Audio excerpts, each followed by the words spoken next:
اعوذ باللہ من الشیطان الرجیم، بسم اللہ الرحمن الرحیم۔ اگر آپ کی انگلی کے اوپر زخم ہے تو آپ نے کس طرح سے وضو کرنا ہے؟ عام طور پر لوگ یا تو وضو کرتے ہی نہیں ہیں، نماز پڑھتے ہی نہیں ہیں، یا اگر وضو کرتے ہیں تو عام وضو کر لیتے ہیں اور وضو جبیرہ نہیں کرتے، چونکہ اس کے اوپر واجب ہے اس وقت کہ وضو جبیرہ کیا جائے۔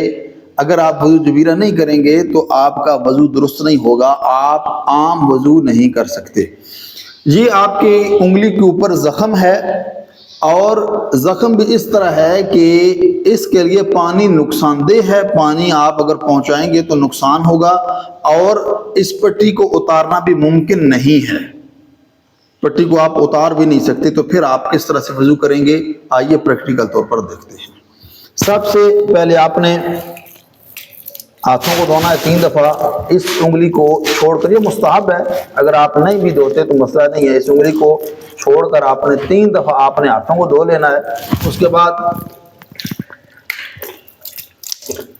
3 دفعہ کلی کیا آپ نے، 3 دفعہ ناک میں پانی ڈالیں، 3 دفعہ ناک میں پانی ڈال دیا آپ نے۔ اس کے بعد جب چہرہ دھونا ہے تو اسی طریقے سے جس طرح آپ کے سامنے بیان کر رہے ہیں، وضو کرتا ہوں کو بتائیں۔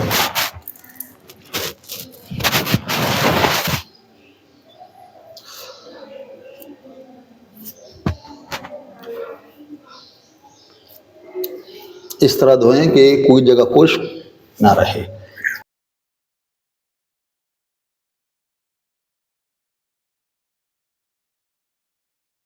پانی ڈالیں اس طرح سے کہ کوئی جگہ خشک آپ کی نہ رہے۔ یہ 2 دفعہ مکمل ہو گیا۔ اس کے بعد آپ نے جب اس بازو کو دھونا ہے تو اس انگلی کو بچا کے آپ نے دھونا ہے، تاکہ اس کے اوپر پانی نہ پڑے۔ بالکل احتیاط سے تھوڑا آپ گیلا کر لیں اس ہاتھ کو، اور پانی اوپر ڈال لیں اس طریقے سے کہ انگلی کے اوپر پانی نہ پڑے۔ آپ نے یہ انگلیوں کے سروں تک آپ نے اس کو دھونا ہے، لیکن انگلی کو بچا کے رکھنا ہے جس کے اوپر پٹی موجود ہے۔ یہ آپ نے دھو لیا۔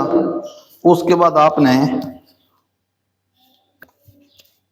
اس بازو کو دھونا ہے، لیکن یاد رہے اس انگلی کو بچا کر، کیونکہ ہم آپ کو بتا رہے ہیں کہ آپ نے وضو جبیرہ کس طرح کرنا ہے۔ یہ وضو جبیرہ کا طریقہ، آپ یہاں پر پانی ڈالنا ہے اور یہ اس طریقے سے انگلی کو آپ نے بچائے رکھا۔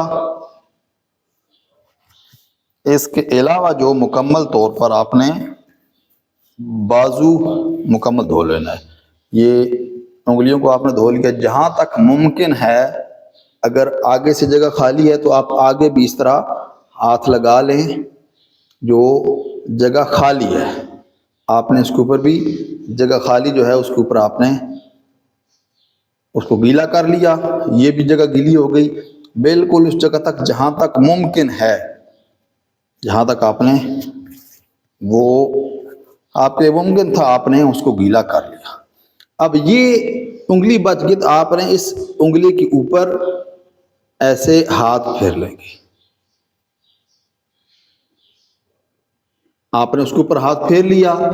اب آپ کا یہ جو تر ہاتھ پھیرنا ہے اس کے اوپر اتنا ہی کافی ہے، اس کو گیلا کرنا ضروری نہیں ہے، کیونکہ یہ اس کے لیے پانی نقصان دہ۔ اگر آپ پانی اس کے اوپر ڈالیں گے تو آپ کا وضو درست نہیں ہوگا۔ اس کے بعد سمپل آپ مسح کریں گے۔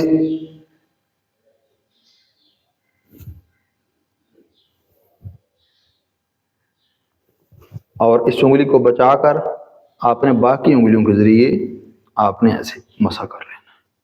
یہ آپ کا وضو جبیرہ مکمل ہو گیا۔ السلام علیکم ورحمۃ اللہ وبرکاتہ۔